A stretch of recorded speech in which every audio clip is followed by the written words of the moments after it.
अस्सलाम वालेकुम दोस्तों, आज हमारा टॉपिक है नाकामी से सीखें, कामयाबी को गले लगाएं। ज़िंदगी में नाकामी हर इंसान के लिए काम तजर्बा है, लेकिन इसका असर हर किसी पर मुख्तलिफ होता है। नफ्सियात के नुक्ता नज़र से नाकामी का सामना न सिर्फ हमारे जज्बात को मुतासर करता है, बल्कि हमारी सोचने और फैसला करने की सलाहियत पर भी असर डालता है। जब हम नाकामी का सामना करते हैं तो अक्सर ज़हन में मनफी ख्यालात आना शुरू हो जाते हैं। मैं नाकाम हो गया हूँ, मैं ये नहीं कर सकता, या सब बेफ़ायदा है। ये ख्यालात हमारे रवैये और खुद एतमादी पर बुरा असर डाल सकते हैं। लेकिन नफ्सियाती तहकीक बताती है कि नाकामी दरअसल एक सीखने और नमू का एक मौका है। हर नाकामी हमें यह सिखाती है, समझाती है कि हमारे तरीके या आदत मुकम्मल नहीं है और हम इन्हें बेहतर बनाने की ज़रूरत है। ये इंसानी दिमाग के लिए कुदरती प्रोसेस है। हम तजर्बे से सीखते हैं और अगली बार बेहतर फैसला करते हैं।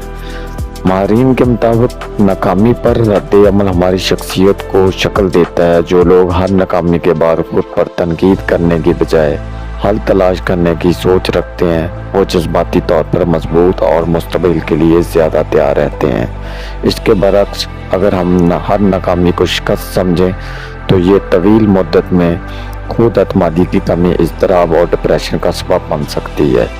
मज़ीद बरान नाकामी हमें सिखाती है कि ज़िंदगी में कंट्रोल सिर्फ हमारे हाथ में नहीं है। हर नाकामी हमें यह सिखाती है कि हम हर चीज़ पर काबू नहीं पा सकते, लेकिन हम अपनी कोशिश, रवैये और सोच पर काबू रख सकते हैं।